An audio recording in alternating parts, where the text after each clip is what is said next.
So mayong adlaw kanatong tanan ug welcome back sa atong channel.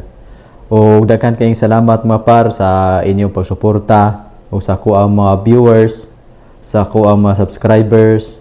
Daghan kayong salamat ninyo mga par. Ug ilabi na gyud sa kuang mga bashers diha. Daghan kayong salamat ninyo mga par.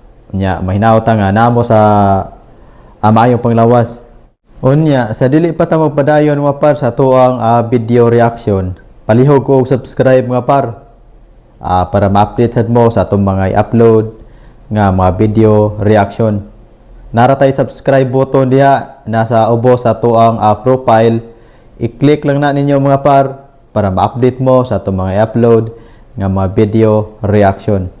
So karon mga par, ambot og kanang ang mga dumadapig ni Bongbong Marcos mutuo babaka aning sorbi karon sa False Isya nga si Bongbong Marcos o si Sara Duterte. Si Sara Duterte mga par maoy pinakataas gyapon og trust ratings. Si Marcos puwerteng pagka-us-usa ni Marcos, puwerteng pagka-dawna gyud ni Marcos. Hapit masiruhi si Bongbong Marcos mga par. Ambot ka on mutuo pa ba ka ang mga dumadapig ni Bongbong Marcos diha? Kay bawo ko nga ganing maong balita nga gipagawa sa False Isya nga masakitan gyud ang katong mga dumadapig ni Bongbong Marcos. Mas maayo nga dawato na lang gyud na ninyo nga mao na gyud na ang kamatuoran, pipila na lang kabuok ang nito sa administrasyon karon, pipila na lang kabuok ang nilaban ni Bongbong Marcos. Kay kibaw na tadaan mga par nga nay nag-ingon nga dili kuno kadaog si Sara Duterte pagka Vice President kung wala pa kuno gitandim ni Bongbong Marcos. Pero ang sa tinuod nga aktual ana mga par, dili ni kadaog si Bongbong Marcos pagka presidente, wala ni makigtanding ni tandim ni Vice President Sara Duterte kung wala ni moadto ngadto sa Davao para magpatabang sa mga Duterte. Mao nay prangka-prangka nga pagkaistorya kung may istorya ta og tinuod, kung may istorya ta og dili bakak. Kay karon wala na magtandim si Sara Duterte og si Bongbong Marcos. Kay nag-iyahay na sila karon. Makita man nato nga sa False Isya survey palangdaan, lubong kayo si Bongbong Marcos. Puwerte intang us-usa sa trust rating ni Bongbong Marcos. Karon mga par, kung hatagan kung higayon nga si Bongbong Marcos nga makadagan siya pananglit nga padaganon si Bongbong Marcos nya iyang ka atbang si Sara Duterte.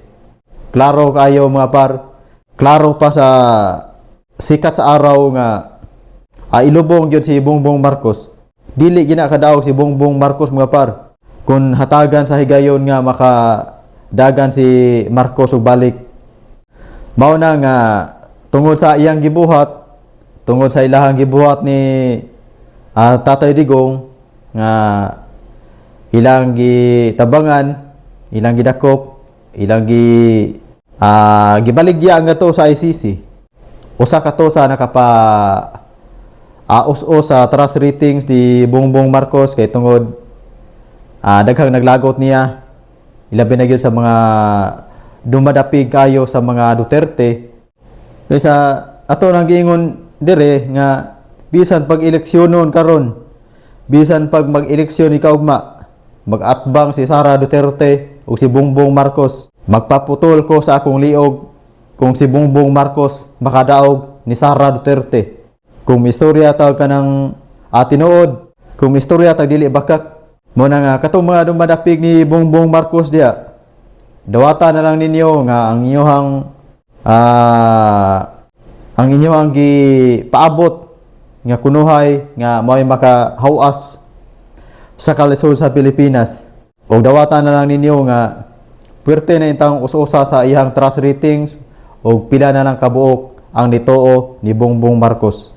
Mao nay klaro-klaro nga pagkaistorya, prangka-prangka nga pagkaistorya. Kay bawo man nga ang kanang mga dumadapig ni Marcos nga nasakitan gyud sila sa gipagawas sa sorbe sa Falls Isya. Pero mao man ay tinuod bisan pag sorbiho nato Luzon, Visayas, Mindanao. Ang area lang daan sa Visayas, lubong na daan si Bongbong Marcos. Samot na nga to sa Mindanao. Visayas, Mindanao, naa magani mo botar ni Marcos, maihabra.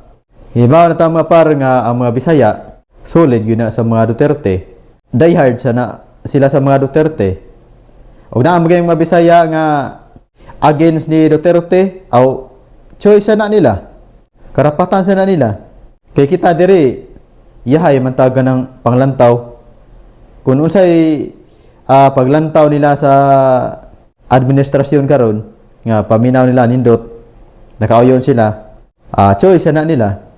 Ila sana kay kanang sa gikaingon kun diri nga lahi-lahi matag desisyon.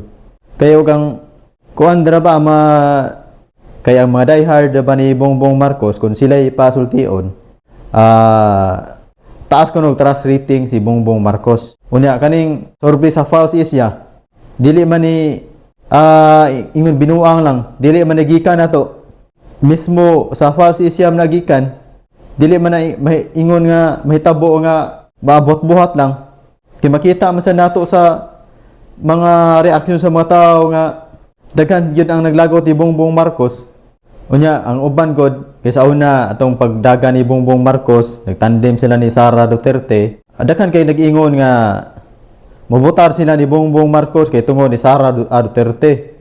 Kay nag-ingon man sad gud to siya nga iya kuno ipadayon ang nasugda ni Tatay Digong, pero pagdaog na niya iyang gikaon niya ang iyang istorya, wala na niya tumana ang iyang giingon nga iyang ipadayon ang nasugdan ni Tatay Digong, kundi iyap si Tatay Digong ilaha pang gipapriso, ilang gipadakop sa ICC, ilang gibaligya nga to sa ICC. Mao na nga di gyud nato mablame ang ubang mga tao, ang mga dumadapig ni Duterte nga masuko yun ni Bongbong Marcos. Kay dili man gyud kadaog si Bongbong Marcos unta sa atong niagi nga eleksyon. Kung wala pa siya mo tandem ni sa mga Duterte, kung wala pa siya matong ato sa Davao, nagkuyog sila ni Aimee Marcos nga yang soon nga lagi magpatabang sila sa mga Duterte para tandem ni Sara Duterte. Katugon unta god panahon gyud unta ato ni Sara Duterte nga siya ang mapresidente. Kay siya mao pinakataas og trust ratings atong mga panahon na. Siya mao giasahan sa mga tao nga mulangsad pagka presidente, pero si Bongbong Marcos mao yang gihatagan og luna para mo'y makadagan pagka presidente. Unya gipaluyuhan sa mga Duterte supporters ni Tatay Digong. Mao na nga nagmalampuson gyud si Bongbong Marcos, pero pag human sa eleksyon unsay ilang gibuhat, ang mga Duterte ilahang gitraidor. Yunana ka traidor mga par ang pamilyang Bongbong Marcos. Si Marcos Sr. gipalubong po yun ni Duterte sa lubnganan sa mga bayani. Inana ka walay igabaws si Bongbong Marcos. Kayang amahan gipalubong pa ni Duterte sa lubnganan sa mga bayani. Pila ka tuig, 30 kapin nga katuig nga si Marcos gisud lang sa refrigerator, wa gyud malubong. Unya si Duterte ray nakapalubong, unya pagka-presidente niya si Duterte iya gipapriso. Inana ang pamilyang Marcos mga par. So daghan kay salamat og diri na takutob og mayong adlaw kanatong tanan.